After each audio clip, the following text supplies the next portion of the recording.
Ay, hola, ¿qué tal?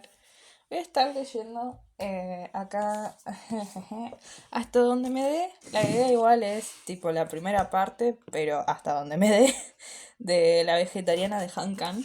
Voy a tener que irme fijando en la hora, porque ahora a las 12 cumpleaños una amiga. Entonces es como que espero no pasarme mucho. No sé cuántas páginas son. No son muchas. Al libro lo terminé los otros días, con lo cual no me pareció tanto. Son 52 páginas. Veo si llego. Si no, no pasa nada. Pero es la idea, ¿no? Empezar con la primera. Mientras tanto, voy a estar tomando Veritax. Porque no sé si hace ruido el calaventor. Entonces no puse el calaventor. Pero hay que, hay que calentar el cuerpo de otra manera. Así que voy a tomar un trago. Probablemente se me escuche bebiendo. Así que nada. No voy a pedir disculpas por beber. Pero qué sé yo. El libro lo leí, está bueno. Eh, Creo que es, teniendo en cuenta que es otra cultura distinta, ¿no? La autora es surcoreana. eh, Todo el aspecto que gira alrededor de este libro gira alrededor de una cultura que no conocemos, obviamente. O sea, oriental, no solo oriental, sino más de esa parte que está muy, muy influenciada por el confucianismo, ¿no? Una mente, también como la mente colmena. Entonces, leerlo por primera vez sin esta mentalidad quizás es difícil.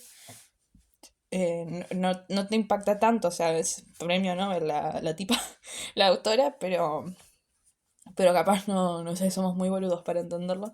Entonces dije, bueno, quizás requiere una segunda. Entenderlo en el sentido de realmente que te impacte. La primera vez que lo leí no me impactó mucho, para ser honesta, así que vamos a ver si en esta segunda, eh, no sé, me resulta más impactante. Vale la redundancia. Bien. Consta de tres partes. Esta primera es la vegetariana, o sea, se llama como el título.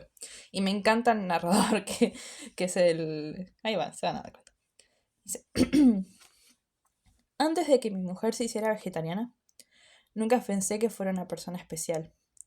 Para ser franco, ni siquiera me atrajo cuando la vi por primera vez.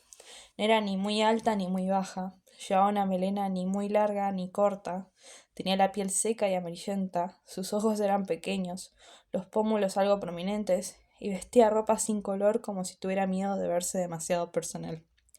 Calzada con unos zapatos negros muy sencillos, se acercó a la mesa en la que yo estaba sentado con pasos que no eran ni rápidos ni lentos, ni energéticos ni débiles. Si me casé con ella fue porque, así como no parecía tener ningún atractivo especial, tampoco parecía tener ningún defecto en particular. Su manera de ser, sobria y sin ninguna traza de frescura, ingenio o elegancia, me hacía sentir a mis anchas. No hacía falta que me mostrara culto para atraer su atención, ni tenía que darme prisa para llegar a tiempo a nuestras citas. Tampoco había razón para que me sintiera menos cuando a solas me comparaba con los modelos que aparecían en los catálogos de moda masculina, ni mi barriga, que había empezado a abultar a partir de los veintitantos, ni mis delgados brazos y piernas, que no ganaban ningún músculo a pesar de los esfuerzos que hacía, ni siquiera mi pequeño pene, que era causa de un secreto complejo de inferioridad. Me preocupaba lo más mínimo cuando estaba ella.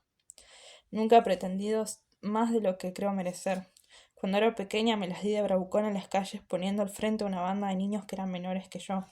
Cuando me hice mayor, logré ingresar a la universidad porque me coincidían las becas más jugosas, y luego me di por satisfecho entrando a una pequeña compañía que, además de apreciar mi escasa capacidad, me entregaba todos los meses un sueldo modesto. Así pues, fue natural que eligiera casarme con ella, que tenía aspecto de ser la mujer más corriente del mundo. De hecho, jamás he podido sentirme cómodo con las mujeres bonitas, inteligentes, sensuales o provenientes de familias adineradas.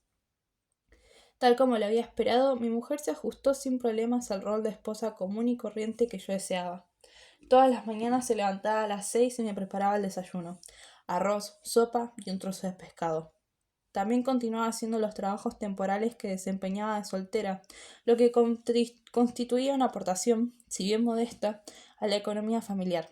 Era profesora asistente de una academia de computación gráfica, donde había estudiado un año, y en casa trabajaba por encargos transcribiendo los textos a los globos de diálogos de las historietas. Era más bien callada. Rara vez me pedía algo y no se quejaba por muy tarde que yo volviera del trabajo. Tampoco me insistía en que saliéramos los domingos o festivos que estábamos juntos en casa. Mientras yo me pasaba toda la tarde arra- haraganeando frente al televisor con el mando en la mano, ella solía quedarse en su habitación.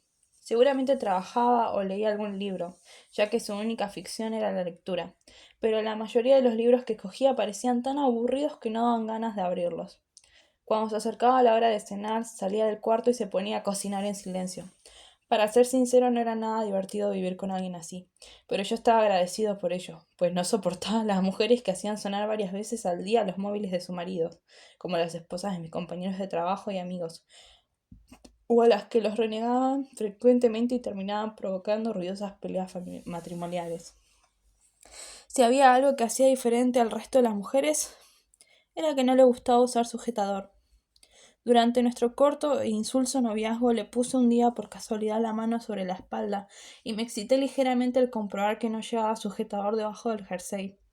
La observé durante un rato por si acaso me estaba mandando algún tipo de señal intencionada, pero llegué a la conclusión de que no era así. Si no era eso, ¿qué era? ¿Pereza? ¿Acaso negligencia? No podía entenderlo. El que no llevara sujetador no se correspondía con su escaso pecho. Si al menos hubiera usado un sostén con relleno, no me habría hecho quedar tan mal cuando la presenté a mis amigos. Hijo de puta. En casa prescindía por completo del sujetador.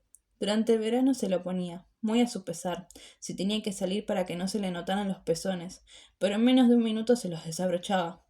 Si tenía puesto algo fino y de color claro, un poco ajustado, se le marcaba ligeramente el sostén suelto, pero a ella no le parecía preocuparle en absoluto.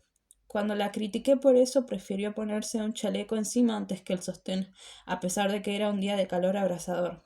Se justificó diciendo que el sujetador la fastidiaba, que no podía soportar que le oprimiera el pecho. Como nunca los he llevado, no tengo la menor idea de lo asfixiante que es llevar uno, pero según lo que ella aprecia, según lo que podía apreciar, era evidente que a las demás mujeres no le molestaba tanto como a la mía, así que su susceptibilidad al respecto me desconcertaba. Excepto eso, todo transcurría con normalidad. Aquel año cumplíamos 5 años de casados, pero como nunca habíamos estado locamente enamorados, no había motivo para sentir que la relación se hubiera desgastado. Habíamos aplazado el tener hijos hasta que compráramos una casa, y como eso lo habíamos hecho por fin en otoño, yo había empezado a pensar que ya era tiempo de oír que me llamaran papá, hasta que la descubrí una madrugada del pasado mes de febrero en la cocina, vestida únicamente con un camisón. Nunca imaginé que nuestra vida diaria fuera a cambiar lo más mínimo. Acá empieza.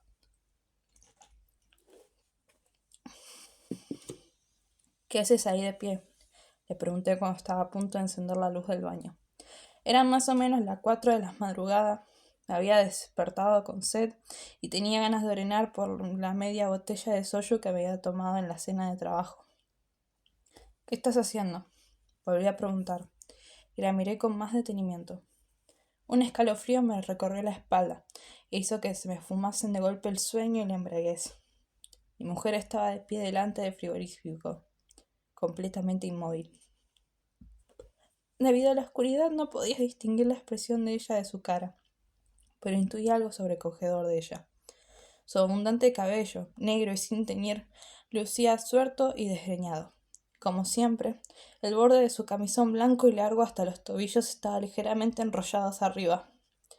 A diferencia de en el dormitorio, hacía bastante frío en la cocina.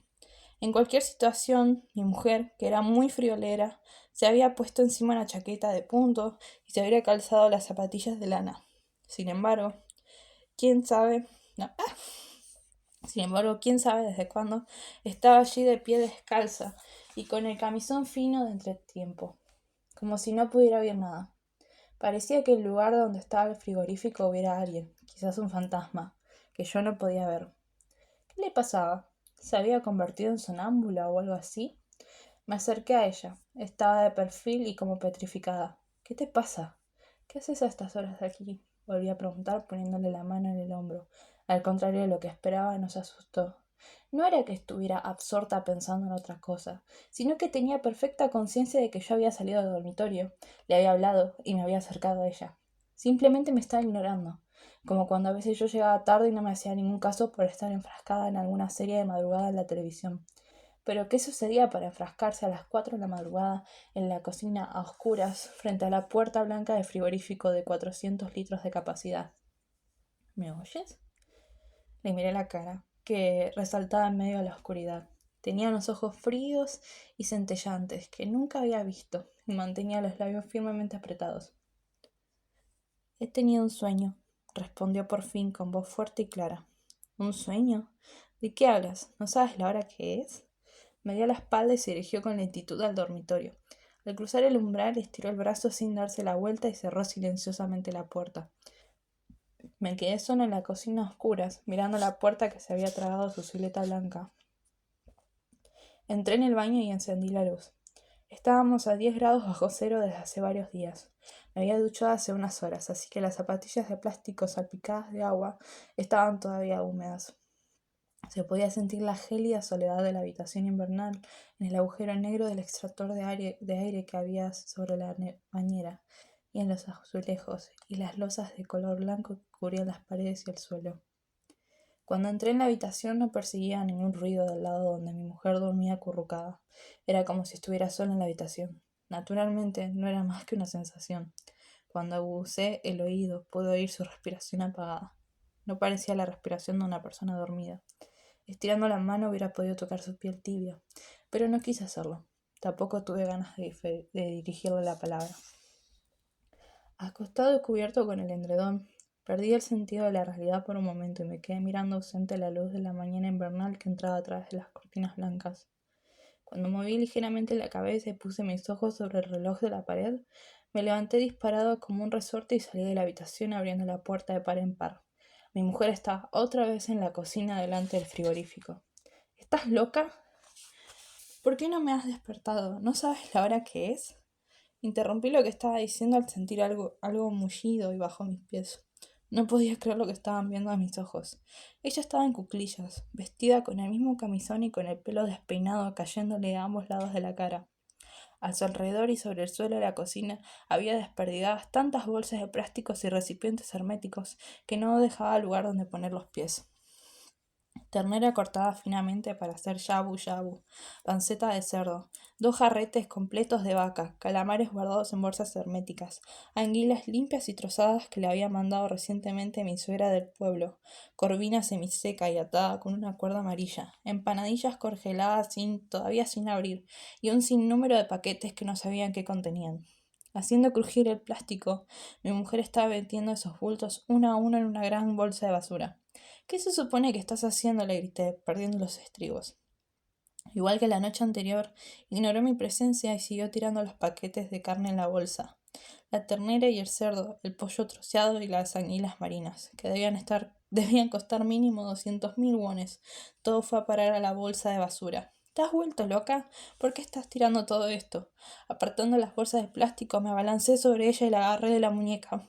No me lo esperaba, pero la firmeza de su mano era férrea. Tuve que utilizar la fuerza hasta que se me subió el calor a la cara para lograr que soltara el paquete que sostenía. Masajeándole la muñeca derecha enrojecida con la otra mano, habló con el mismo tono de siempre. He tenido un sueño. Otra vez lo mismo. Me lo dijo mirándome a los ojos, sin que se alterara lo más mínimo la expresión. Entonces sonó mi móvil. ¡Maldita sea! Empecé a buscar en los bolsillos de la americana, que había dejado sobre el sofá la noche anterior. En el mismo bolsillo encontré el móvil, que sonaba desaforadamente. Lo siento muchísimo, es que me surgió un problema en casa. De verdad, lo siento, me daré mucha prisa para llegar lo antes posible. No, no puedo salir de inmediato. Ahora mismo. No, no haga eso. Espéreme que ya voy. De nuevo le pido mil disculpas. No sé qué decirle. Colgué y entré corriendo al baño. Me afeité con tanta prisa que me corté 2 veces. ¿No hay ninguna camisa planchada? No me respondió. Soltando tacos, revolví la cesta de la ropa sucia y encontré la camisa que me había quitado la noche anterior. Afortunadamente no estaba muy arrugada. Mientras me colgaba la corbata al cuello como una bufanda, me ponía los calcetines y aguardaba la agenda y la cartera en los bolsillos, mi mujer no se movió de la cocina. Por primera vez en 5 años de casado, salía hacia mi trabajo sin que me ayudara a prepararme y me acompañara hasta la puerta. Estás vuelto loca, totalmente loca. Metí los pies en los zapatos nuevos, que todavía me iban estrechos, y salí abriendo con fuerzas la puerta del departamento. Al comprobar que el ascensor estaba en la última planta, bajé corriendo los 3 pisos por la escalera. Cuando por fin logré subirme al metro, que justo estaba a punto de salir, me miré en el cristal con de la ventanilla oscura. Me arreglé el pelo, me hice el nudo de la corbata y alicé con las manos la arruga de la camisa. Fue entonces cuando me acordé de las escalofriantes calmas que mantenía la expresión de mi mujer y también de su voz dura y seca. ¿Permiso?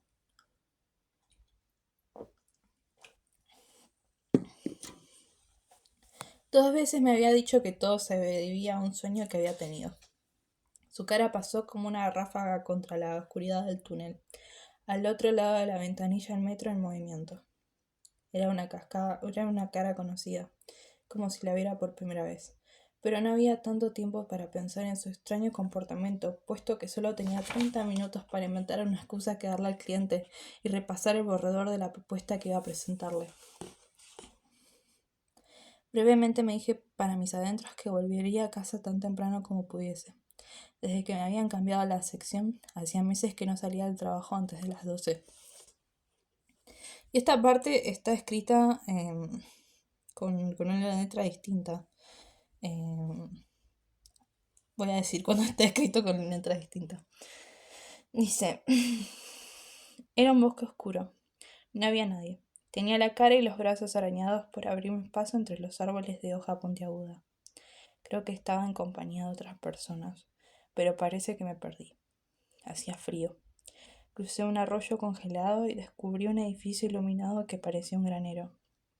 Entré apartando una cortina de arpilleras y los vi.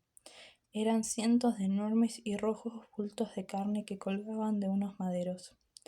De alguno de ellos caían gotas de sangre todavía fresca. Me abrí paso apartando los incontables trozos de carne, pero la puerta de salida del fondo no aparecía. Perdón. La ropa blanca que llevaba puesta se me empapó por completo de sangre. No sé cómo me escapé de ese lugar. Volví sobre mis pasos, corriendo, y crucé de nuevo el arroyo. De pronto el bosque se aclaró y aparecieron árboles primaverales muy tupidos y verdes. El sitio estaba atestado de niños y olía a cosas ricas. Varias familias que parecían que estaban en un picnic. Era un panorama increíblemente luminoso. Corría un manantial rumoso. A su vera había gente sentada sobre esterillos que comían rollos de arroz envueltos en algas. A un lado asaban carne en la parrilla. Se oía tararear canciones y resonaban las risas de alegría. Sin embargo, yo tenía miedo. Todavía llevaba la ropa manchada de sangre. Agaché y me escondí detrás de un árbol para que nadie me viera. También tenía las manos manchadas de sangre y la boca. Había comido los pedazos de carne caídos en el suelo de ese granero. Me había embadurnado las ansias y el paladar con sangre roja de esa blanda carne cruda. Mis ojos, que se reflejaban en el charco de sangre, centellaban. No pudo ser más vívida la sensación de desgarrar con mis dientes esa carne cruda, y mi cara y mis ojos. Me habría vuelto una desconocida, pero no había duda de que era yo. No, al revés, era un rostro visto innumerables veces, pero no era mi cara. No puedo explicarlo, conocida y desconocida a la vez. Fue una sensación vívida y extraña, terriblemente extraña. Y acá va letra normal. La cena que había preparado mi mujer consistía en hojas de lechuga y pasta de soja. Una sopa clara de algas que no tenía carne, ni almejas, ni kimchi. Eso era todo. Pero entonces, ¿has tirado toda la carne que había en el frigorífico por ese estúpido sueño? ¿Cuánto valía lo que tiraste? Me levanté de la mesa y abrí el congelador. Estaba vacío. Solo había cereales tostados, pimientos rojos en polvo, guindillas congeladas y una bolsa de ajo picado. Dame aunque sea un huevo frito. Estoy realmente agotado, casi ni he almorzado. También tiré los huevos. ¿Qué? Tampoco volverán a traernos leche. Joder, joder. ¿Pretendes que yo no coma carne? No podía dejar todo eso en el frigorífico. No lo soportaba. ¿Cómo podía ser tan egoísta? Me quedé mirándola fijamente. Ella había bajado los ojos, pero se veía más serena que nunca. No me esperaba aquello. No me imaginaba que pudiera ser tan egoísta y que lo hiciera y que hiciera lo que le viniera en ganas. No sabía que era tan irracional. ¿Quieres decir que a partir de ahora no comeremos carne en esta casa? Tú, en general, solo desayunas en casa. Seguro que comerás carne en las comidas y en la cena.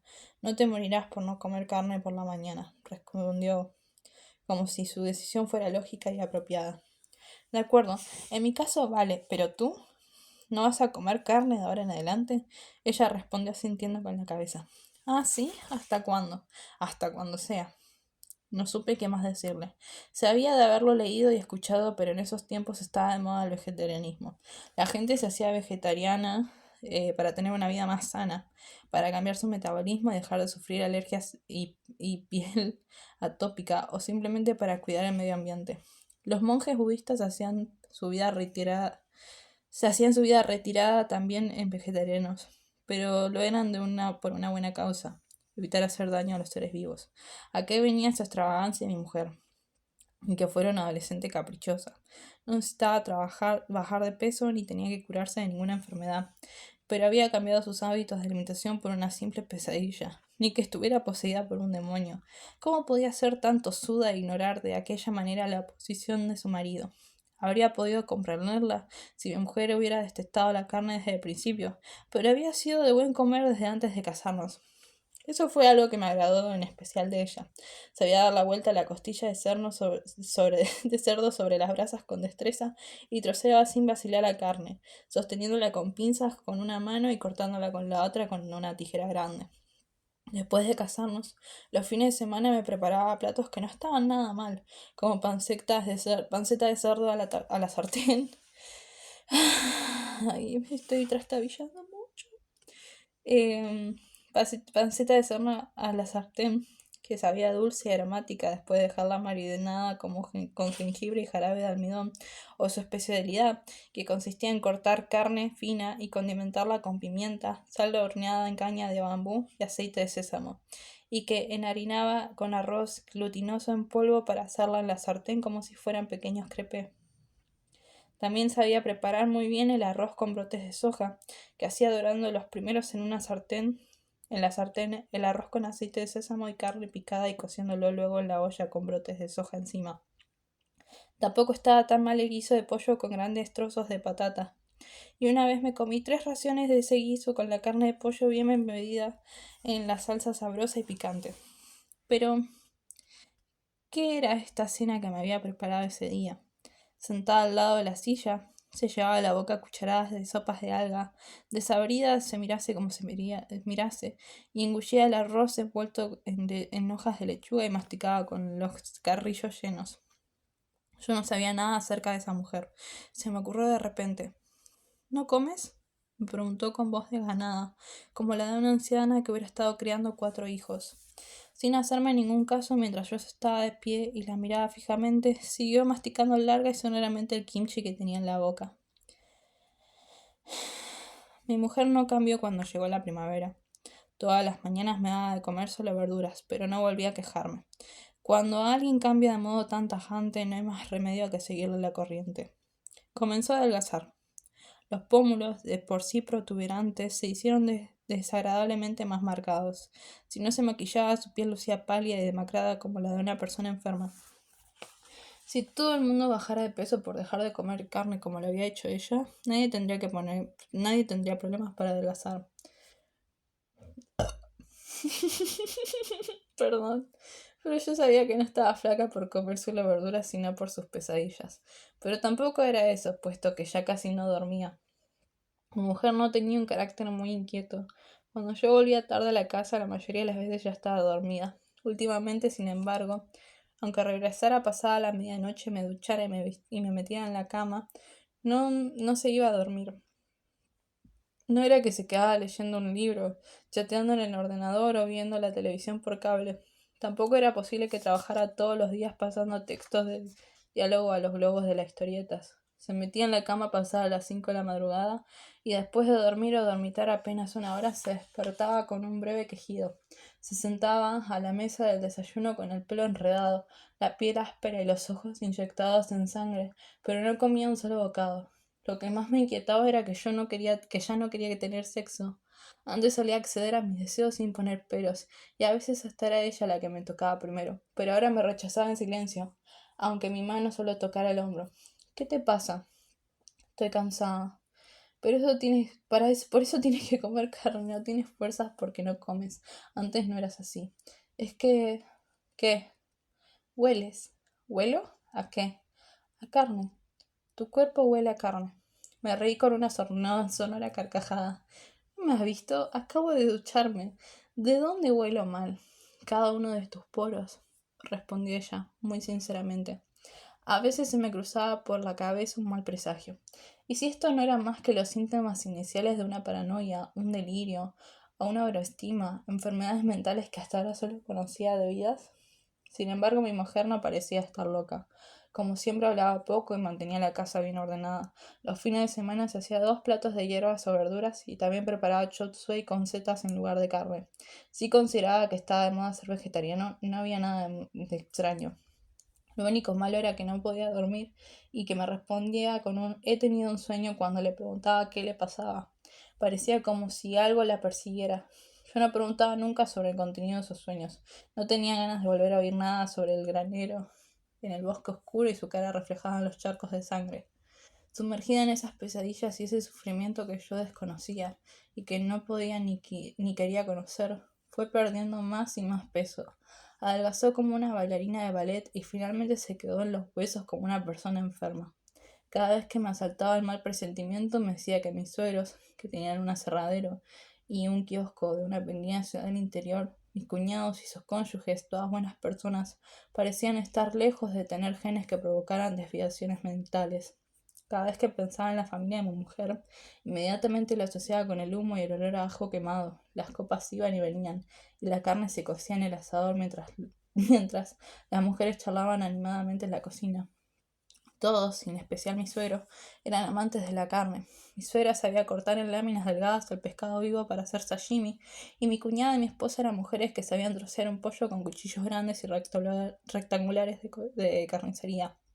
Aprobaba la autosuficiencia de mi mujer, que podía matar las cucarachas con la mano como si nada. ¿Acaso no la había seleccionado con cuidado por ser la mujer más corriente del mundo?